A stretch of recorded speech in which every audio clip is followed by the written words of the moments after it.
दोस्तों, आज का हीरो स्टॉक्स में आपका स्वागत है। और आज इस वीडियो में हम डिस्कस करने वाले हैं टाटा कंसल्टेंसी सर्विस लिमिटेड के बारे में। जैसा कि आप सब जानते हैं, ये देश का दूसरा सबसे बड़ा कंपनी है और इसका मार्केट कैप है 13 लाख करोड़। रिलायंस के बाद यही आता है सेकेंड नंबर पे। अगर हम इसका पी मल्टीपल का बात करें तो ये 36 के मल्टीपल पे ट्रेड होता है, जो काफ़ी हाई नंबर है। लेकिन अगर आप कंपेयर कीजिएगा इसको भी अदर IT सेक्टर कंपनीज, तो आपको ये लगभग एवरेज इसी के आसपास ट्रेड होते दिखेगा। और इसका ट्रेड होने का, इतना हाई ट्रेड होने का रीज़न भी है क्योंकि इसका रिटर्न ऑन इक्विटी अगर आप देखिएगा तो ये है अराउंड 39%, जो कि काफ़ी हाई नंबर है। और ऐसा नहीं कि 39% है तो बहुत हाई नंबर कहेंगे। अगर आप इसको कंपेयर करिएगा इसी इंडस्ट्री में विप्रो से, TCS या महिंद्रा से, तो आपको पता चलेगा कि सबका जो रिटर्न ऑन इक्विटी है वो काफ़ी हाई नंबर रहता है। लेकिन अगर आप इसको किसी दूसरा इंडस्ट्री से चेक कीजिएगा तो आपको पता चलेगा कि ये काफ़ी हाई नंबर है उसके कंपैरिजन में। तो आपको इंडस्ट्री वाइज चेक करना है कि एक इंडस्ट्री में उसके जो कॉम्पिटिटर है उससे रिटर्न ऑन इक्विटी कैसा है। तो यहाँ पे आप चेक कीजिएगा तो आपको पता चलेगा ये 39% है, जो कि काफ़ी इफेक्टिव नंबर है। अगर इसका कुछ पॉजिटिव पॉइंट का बात करें तो ये ऑलमोस्ट डेट फ्री कंपनी है और इसका रिटर्न ऑन इक्विटी काफ़ी हाई है, जो कि मैंने आपको पहले ही बता दिया। और अगर इसका डिविडेंड पे आउट का बात करें तो ये लगभग है 54%, जो कि काफ़ी हाई नंबर है। 100 रुपये कमा रहा है तो 54 रुपये डिविडेंड ही बांट दे रहा है। काफ़ी अच्छा चीज़ है कि कंपनी अगर पैसा रख नहीं पा रहा ग्रो करने के लिए तो बेहतर है कि शेयर होल्डर्स को दे दे। अब बात करते हैं थोड़ा नेगेटिव पॉइंट का। अगर नेगेटिव पॉइंट का बात करें तो ये काफ़ी हाई मल्टीपल पे ट्रेड हो रहा है, चाहे हम ये बुक वैल्यू से देखें या पी के मल्टीपल से, जो कि मैंने आपको पहले बताया। और अगर सेल्स ग्रोथ का बात करें तो लास्ट कुछ साल्स में इसका सेल्स ग्रोथ थोड़ा सा डिक्रीज़ हुआ है। 8.61% के आसपास से ग्रो हो रहा है लास्ट 5 साल में। ये था कंपनी का कुछ पॉजिटिव और नेगेटिव पॉइंट के बारे में। अब थोड़ा हम बात करते हैं इसका पीयर्स का, मतलब इसके कॉम्पिटिटर का।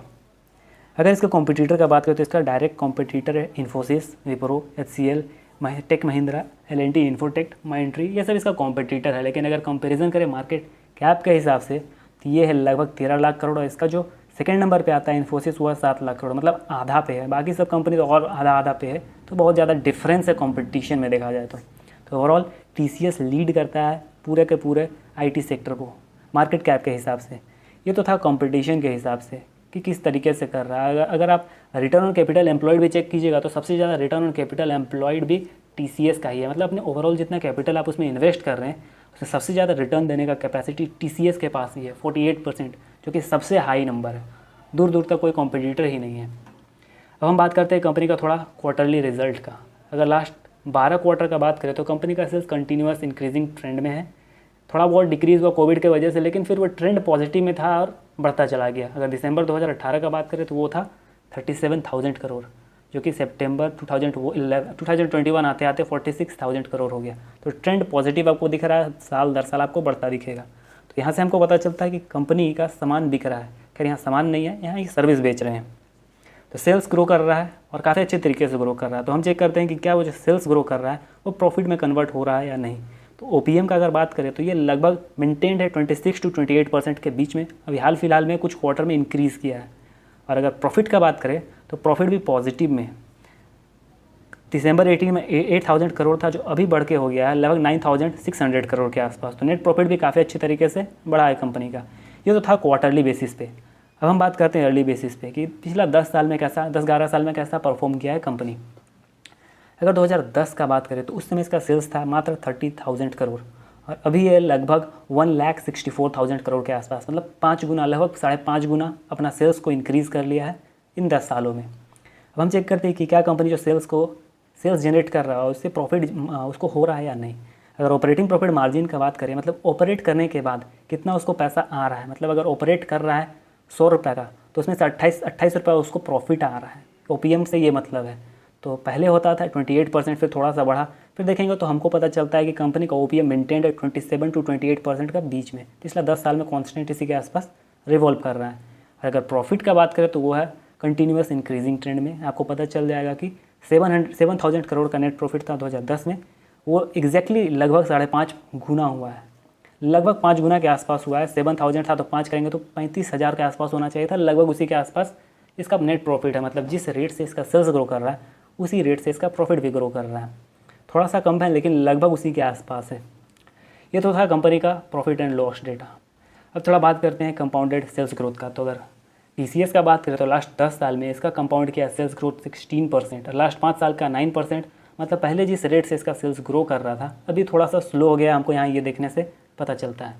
अगर प्रॉफिट ग्रोथ का बात करें तो लास्ट 10 साल में 14% से ग्रो किया, लेकिन लास्ट 5 साल में 7% से ग्रो किया। तो जैसे हमको सेल्स में दिखा था कि थोड़ा सा डिक्रीज़ हुआ है, पिछला 10 साल में ज़्यादा था लेकिन 5 साल में कम हो गया, तो इसी एवज में आपको देखने से पता चलेगा कि प्रॉफिट जो था, कंपाउंडेड एनुअली प्रॉफिट ग्रोथ जो था, वो भी पिछला 5 साल में थोड़ा सा कम ग्रो किया एज़ कम्पेयर टू पिछला 10 साल का।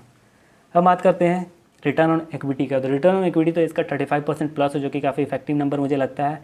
किसी भी कंपनी को मुझे पसंद आता है, कोई भी कंपनी जिसका रिटर्न ऑन इक्विटी 15% से ज़्यादा हो, 20% के आसपास रहे, तो मुझे कंसिडर करता हूँ कि वो कंपनी काफ़ी बढ़िया होगा। और यहाँ तो काफ़ी हाई नंबर है, 35%, 35 प्लस ही है, कम नहीं है।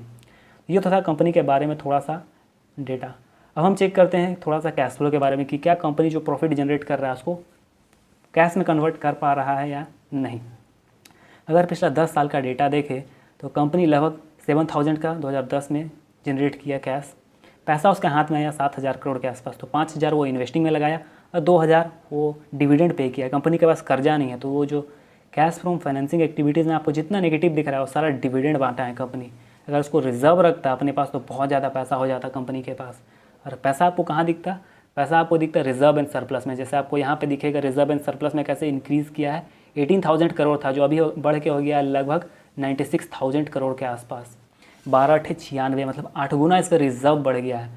तो उतना डिविडेंड बांटने के बाद ये सारा डिविडेंड का है, 2,000 करोड़, 4,000, 3,000, 5,000, ये सारा डिविडेंड बांटा है, तब जाके उतना ज़्यादा है। अगर इसको नहीं बांटता तो कंपनी का रिजर्व और ज़्यादा बढ़ता। तो यहाँ हमको देख के पता चलता है कि कंपनी ऑपरेट करके अच्छे तरीके से पैसा निकाल रहा है, उसके हाथ में पैसा आ रहा है और वो थोड़ा बहुत इन्वेस्टिंग में खर्च कर रहा है, क्योंकि इन्वेस्टिंग ज़्यादा होता नहीं है। ये कुछ ईयर में इन्वेस्ट कर रहा था, जैसे 2017 में काफ़ी हैवी इन्वेस्टिंग किया, फिर कुछ साल में इन्वेस्टिंग करते जाता है। थोड़ा थोड़ा डिप्रिसिएशन की वजह से कंपनी को कंटिन्यूस कुछ अमाउंट में इन्वेस्टिंग करना पड़ता है, चाहे कोई भी कंपनी हो। लेकिन दूसरे जो एसेट हैवी बिजनेस रहता है उतना नहीं करना पड़ रहा है। ये थोड़ा सा एसेट लाइट बिजनेस है, जैसे कि कंप्यूटर खरीद लिए तो इससे हम बहुत वैलिड बिजनेस कर सकते हैं, घर से भी कर सकते हैं, आने जाने का भाड़ा बचेगा, ऑफिस का रेंट बचेगा, क्योंकि एक ही जगह छोटा सा एरिया में भी काम किया जा सकता है। तो इसके वजह से हमको पता चलता है कि कंपनी को इन्वेस्टिंग में ज़्यादा खर्च करने का ज़रूरत है भी नहीं। तो ये अपना सारा पैसा फाइनेंसिंग में खर्च करता है और पूरा का पूरा डिविडेंड बांट के एकदम खुश रखता है अपना शेयर होल्डर्स को। ये तो था ओवरऑल कैश फ्लो, मतलब जो काफ़ी बढ़िया है। कंपनी पैसा निकाल रहा है, कुछ बहुत वो इन्वेस्टिंग में खर्च कर रहा है और सारा का सारा डिविडेंड में बांट रहा है, बाकी जो बच रहा है वो सरप्लस में उसके पास रिजर्व रह रहा है। तो ये कैश फ्लो आपको समझ में आएगा कि कंपनी का कैश फ्लो काफ़ी बढ़िया है अगर चेक किया जाए तो। अब हम बात करते हैं रेशियोज़ का। अगर डेटर्स डे का बात करें तो ये है अराउंड 70 to 80 डेज़ के बीच में घूमता रहता है, अभी थोड़ा सा डिक्रीज़ हुआ है। तो ये डेटर्स डे होता है कि कंपनी जब कोई काम करता है तो उसको कितना दिन में पेमेंट रिसीव हो रहा है, ये वो है। और इन्वेंट्री कंपनी के पास कुछ है नहीं, क्योंकि कंपनी इन्वेंट्री कोई सामान बेचता नहीं, ये सर्विस बेचता है, तो इसके पास कोई इन्वेंट्री नहीं है, इसीलिए इन्वेंट्री डेज 0 और डेज पेएबल। जब ये इन्वेंट्री नहीं लेता है तो ये पे क्या करेगा, इसीलिए डेज पेएबल भी कुछ नहीं है। तो ओवरऑल देखा जाए तो इसको पैसा कन्वर्ट होता है लगभग 70 to 80 डेज़ के बीच में। इसको जब कोई काम करता है तो आराम से पैसा मिल जाता है, यहाँ ये समझ में आता है।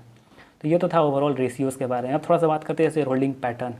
अगर पिछला 12 क्वार्टर का अगर बात करें तो कंपनी का शेयर होल्डिंग पैटर्न थोड़ा सा कंसेक्यूटिवली इंक्रीज़ किया है। 72.05% से बढ़ के 72.19% के आसपास हो गया है। तो मुझे अच्छा लगता है कि कंपनी का शेयर होल्डिंग पैटर्न 50% से ज़्यादा रहे और पैटर्न पॉजिटिव डायरेक्शन में रहे, तो मुझे काफ़ी पसंद आता है कंपनी। और एक चीज़ मुझे पसंद आता है कि पब्लिक का share holding as compare to बढ़ना घटे ज़्यादा, तो हमको अच्छा लगता है। ऐसा ज़रूरी नहीं है, बस ये समझने के लिए है कि पब्लिक का शेयर होल्डिंग घटना चाहिए एज़ कम्पेयर टू कि बढ़ना जरूरी नहीं है। आप सोच भी सकते हैं ऐसा नहीं भी है, कुछ जरूरी नहीं है। बस इतना समझ लीजिए कि अगर पब्लिक अपना शेयर बढ़ा रहा है, बहुत ज़्यादा बढ़ा रहा है, इस कंपनी में नहीं, अगर कोई अदर कंपनी रहता है जो अच्छा नहीं कर रहा है उसमें अगर पब्लिक का शेयर होल्डिंग बढ़ रहा है तो हमको वहाँ पे कौन से मतलब सोचने पर मजबूर कर देता है कि क्या वो कंपनी ख़राब है, कि FII या DII को उसमें कुछ खास दिख नहीं रहा है, इसी वजह से वो बेच रहा है और पब्लिक खरीद रहा है। तो इसीलिए हमको पसंद आता है कि पब्लिक जिस कंपनी में शेयर होल्डिंग घटाता है वो हमको थोड़ा सा पसंद आता है एज़ कम्पेयर टू को वो बढ़ाए। बस ये सोचने का अपना अपना तरीका हो सकता है, ये मेरा तरीका है। ये तो था ओवरऑल कंपनी के बारे में। अब थोड़ा सा बात करते हैं शेयर होल्डिंग पैटर्न का। अगर कंपनी का शेयर होल्डिंग पैटर्न का बात करें तो वो अराउंड 72% के आसपास मेंटेन्ड है अभी। और अगर डाइल्यूशन का बात करें तो कंपनी डाइल्यूट एक बार भी नहीं किया है। 2007 में जितना शेयर होल्ड करता था लगभग 2017 तक एक भी डाइल्यूट नहीं किया। उसके बाद थोड़ा सा इंक्रीज़ किया अपना शेयर होल्डिंग। 2016 में एक बार डिक्रीज़ किया था, लेकिन उसके बाद फिर इंक्रीज़ करना शुरू किया है 2018 में भी, 19 में भी और 21 में भी, जो बायबैक करके शेयर को खरीदा है। तो हमको यहाँ देख के पता चलता है कि कंपनी का जो मैनेजमेंट है उसको कंपनी पे भरोसा है, और जिसके वजह से हम ये कंसिडर कर सकते हैं कि हाँ कंपनी बढ़िया करेगा इन फ्यूचर में। ये तो था ओवरऑल TCS के बारे में थोड़ा बहुत फाइनेंशियल डेटा। मैंने आपको ओवरऑल सब कुछ बता दिया होगा। और अगर आपको पसंद आता है तो मैं चाहूँगा कि आप इस चैनल को लाइक और सब्सक्राइब कर दें। अगर आपको कोई क्वेश्चन है तो मैं चाहूँगा कि आप उसे कमेंट में पूछ सकते हैं। और मेरे वीडियो में आखिर तक बने रहने के लिए धन्यवाद दोस्तों।